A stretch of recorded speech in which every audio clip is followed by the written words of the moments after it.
భావ వ్యక్తీకరణ స్వేచ్ఛ, రైట్ ఆఫ్ స్పీచ్, దాని ప్రకారమే మాట్లాడుతున్నామని ప్రింట్ వేసి మరీ చెప్తున్నారు. మేము మాట్లాడింది కరెక్టే అని చెప్పేసి. వీళ్ళు ఏదో ఫేవర్ రాజ్యాంగం చెప్పింది నీ భావాన్ని వ్యక్తీకరించింది, భాషని కాదు.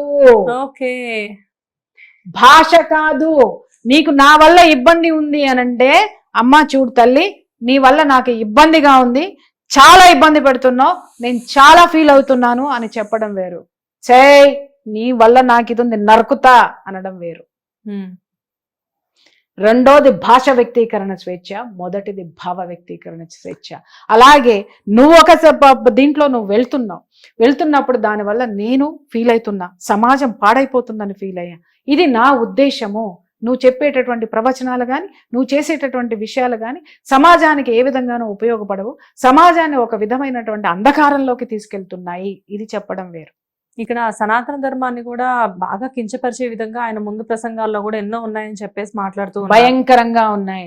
ఇప్పుడు మొదలు పెడితే మొత్తం బయటికి తీస్తాం. మొత్తం ఒక కేసే మీరు అనుకుంటున్నారు, ఈ కేసు నుంచి ఆయన తప్పుకుంటాడేమో అనుకుంటున్నారు. ఒక కేసు నుంచి బయటికి రండి, మంచిగుంటే బానే ఉంటది, లేదనుకో బిడ్డ బోళ్ళన్ని ఉన్నాయి మాకు పెట్టడానికి, బోళ్ళన్ని ఉన్నాయి. ఎందుకంటే ఈ దేశంలో 80% ఉన్నారు మహిళలు. మహిళలు ఆకాశం నిండిపోయి ఉన్నారు. ఉమ్మేస్తే తిరిగి నీ ముఖం మీద పడుతుంది. మహిళలను ఎక్కడన్నారండి? మరి ఎవరినన్నారు చెప్పండి? ఫలానా వాళ్ళని అన్నారు. నువ్వెవరివి? బజారు మనుషులని, బజార్లో తిరిగే వాళ్ళని అన్నాను అని చెప్పి నువ్వు పోయి కోర్టులో చెప్పేం జరుగుతుంది? ఈ పెద్ద మనిషిని పోయి పోలీస్ స్టేషన్లో చెప్పమని ఏం జరుగుతుంది? మూతి పగలగొట్టి లోపలేస్తారు. ఏమనుకుంటున్నారమ్మా వీళ్ళకి? నేను అదే చెప్తున్నాను కదా, ఎడ్యుకేషన్ అంటే అరే నువ్వు ఉంటున్నటువంటి దేశం ఏంటి, ఆ దేశానికి సంబంధించినటువంటి రాజ్యాంగం ఏంటి, స్థితిగతులు ఏంటి, భౌగోళిక అంశాలేంటి, అక్కడ ఉన్న ఆచారాలేంటి, వ్యవహారాలేంటి, మత సాంప్రదాయాలేంటి, ఒకళ్ళనొకళ్ళు గౌరవించుకోవడం ఏంటి, స్వేచ్ఛ ఏంటి, స్వాతంత్రం ఏంటి అని చెప్పాలి. కానీ స్వేచ్ఛ అంటే నోరేసుకుని ఇష్టం వచ్చినట్టు నీ అమ్మకి మొగుడెవర్రా, నీకెవర్రా అంటే మొగుడెవడో చూపించినాడు కదా, ఇంకోసారి చూపించమంటావా మిస్టర్ పాస్టర్ కాదు వాడెవడో సోన్స్. ఎందుకంటే వాళ్ళ పేర్లు చెప్పి వాళ్ళని హైలైట్ చేయడం అనేది నాకు చాలా చిరాకు. చూపించాలనా? ఇంకా దాని మీదకి నేను వెళ్ళలేదు. అసలు సిసలైనటువంటి వాళ్ళు నాతో మాట్లాడినటువంటి మాటలు ఒక్కటే ఉన్నాయి. వాళ్ళు చూస్తున్నారు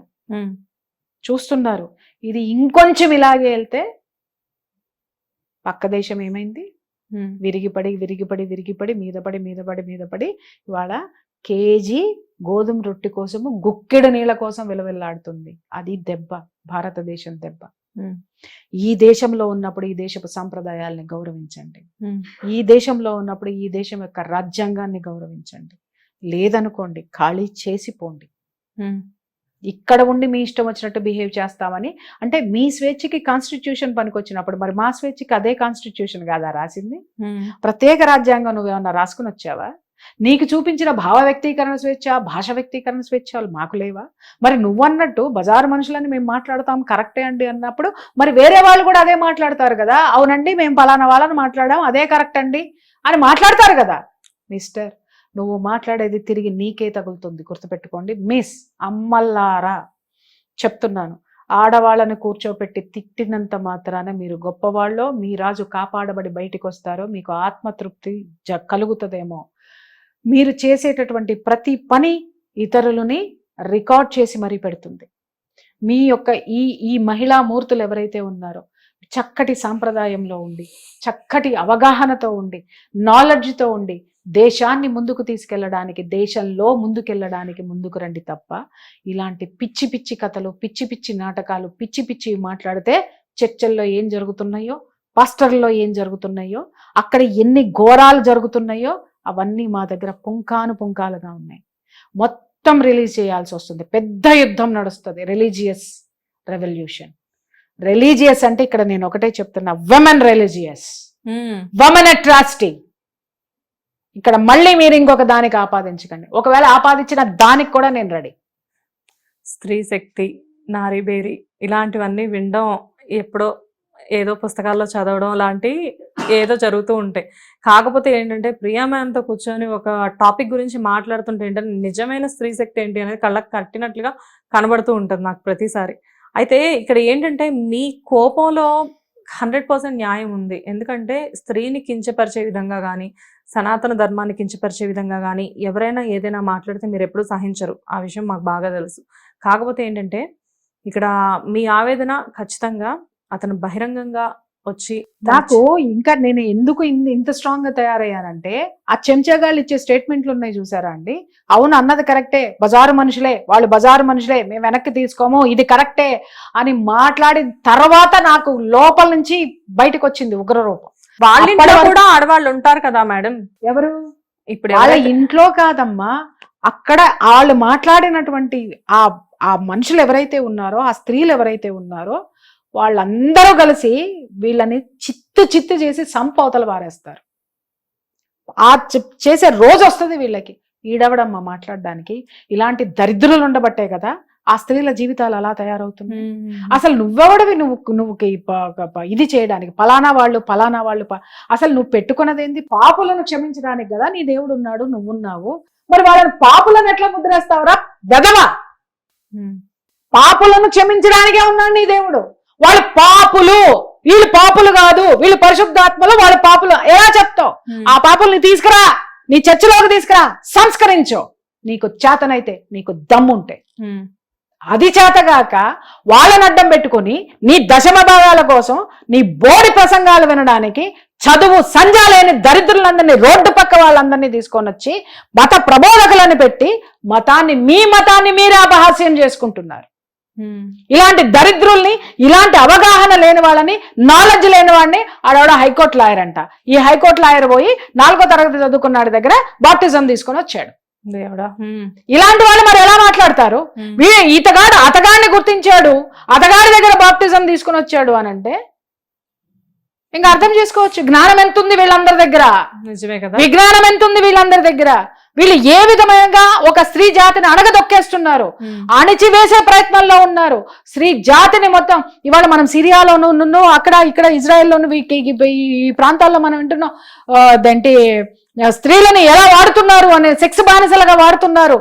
మతంలో కూడా ఇదే జరుగుతుంది అని అంటే వాళ్ళకి వీళ్ళకి తేడా ఏంటమ్మా?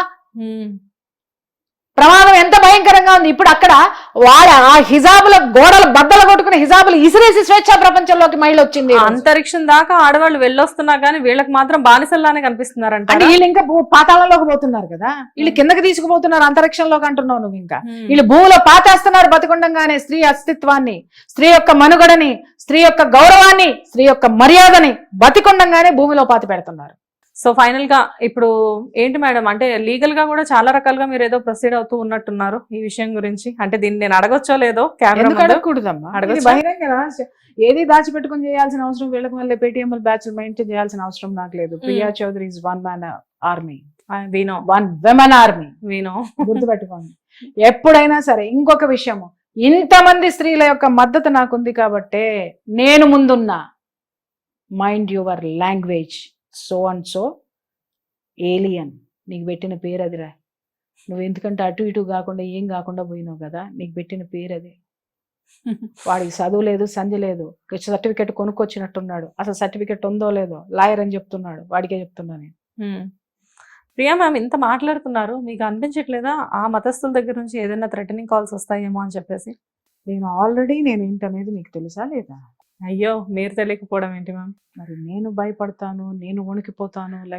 నో, మీరు వణికిపోతారని కాదు, అసలు ఎక్స్పెక్ట్ చేస్తున్నారా వస్తాయని? యుద్ధంలోకి దిగినటువంటి యోధుడు ఏం ఆలోచిస్తాడు? యుద్ధం ఎలా గెలవాలా అని ఆలోచిస్తాడు. కత్తి తగులుతుందా, తల తీసేస్తారా, వేళ్ళు తీసేస్తారా, కాళ్ళు తీసేస్తారా అని ఆలోచించాడు. యుద్ధం గెలవాలి. Super ma'am, super. అంటే ఒక ఇన్స్పిరేషన్, ఒక లేడీ. మీరు అన్నారు కదా వన్ విమెన్ ఆర్మీ అని చెప్పేసి. Exactly we agreed about that word. One women army అంటే ఇంతమంది విమెన్ ఉన్నాను కాబట్టి 1% ముందుకు వచ్చినా నేను. అది అర్థం చేసుకోండి. ఆమె సైన్యం కాదు, ఆ సైన్యానికి ఆమె ఉంది, ఆమెకు సైన్యం ఉన్నారు కాబట్టి నేనొక్కదాన్ని తిరుగుతున్నానని మీరు అనుకుంటున్నారు. నా వెనక ఇంతమంది విమెన్ ఉన్నారు. పోరాడే ప్రతి అమ్మ, ఆ అమ్మ ఎవరో కానీ చేతులెత్తి మొక్కాలి. 80 ఏళ్ళు ఉంటాయి. ఆ అమ్మ పోలీస్ స్టేషన్కి వచ్చి మల్లెపూలు పెట్టుకుని మరి నర్సరీ నర్సరీ అని చెప్పి ఏమని ఛాలెంజ్ చేసింది. మరి నేనెంత ఉండాలి? ఆ అమ్మకు అంత ధైర్యం ఉంటే, ఆ అమ్మ నిరసన అంత గొప్పగా చెబితే, ఇలాంటి ఎంతమంది అమ్మలు, ఎంతమంది చెల్లెళ్ళు, ఎంతమంది ఆడపిల్లల యొక్క శక్తి, ఎనర్జీ నాకు వస్తుంది, నాకు ఇచ్చినారు, నాలో ఉంది.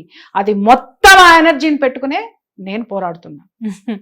దేవతలు కూడా పూలు పెట్టుకుంటే అలంకరించి, అంటే గుడిలో మనం ఏదైనా కానీ గుడికి వెళ్ళేటప్పుడు పూలు తీసుకువెళ్ళడం అలవాటు మనకి.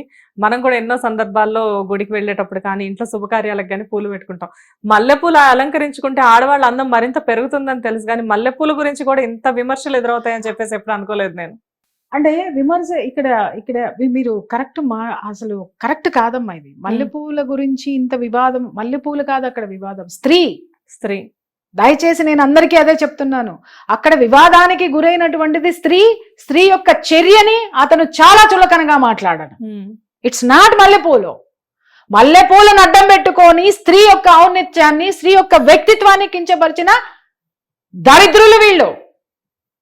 అక్కడ అది ఒక్కటే ఉంది, కేవలము ఆ ఒక్క పదం కాదు, స్త్రీని కించపరిచినటువంటి ఇది. మల్లెపూల గురించి మాట్లాడితే విగ్రహాలను పగలగొట్టాం, ఒకటి మాట్లాడినప్పుడు కూడా సహనంతో ఉన్నాం. కానీ ఇప్పుడు ఇది ఏమవుతుంది అని అంటే, అరే సహనము దాటితే భూదేవితో ఎందుకు పోల్చారు స్త్రీని చెప్పమంటావా తల్లి? భూదేవి ఒక పుడమిలో నుంచి ఒక మొక్క పుడుతుంది, మనకి ఫుడ్ ఇస్తుంది. అలాగే భూమి మీద మనం ఇల్లు కట్టుకుంటాం, మనకి నివాసం ఉంటుంది. అలాగే భూమి మనకి నివాసం అయ్యింది. అంత ఓర్పు ఉన్నటువంటి భూమి ఒక్కసారి బద్దలైతే ఆ భూమి మనల్ని భూస్థాపితం చేస్తుంది. అంత శక్తి ఉన్నటువంటి ఆడది ఆ భూదేవికి గనక మీరు పెట్టుకుంటే ఏమైతుందో అదే అవుతుంది.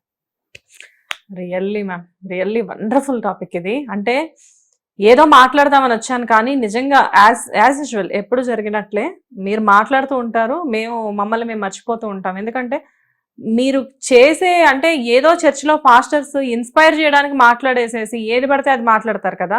కాకపోతే ఏంటంటే నిజం మాట్లాడినప్పుడు ఇంత నిక్కచ్చిగా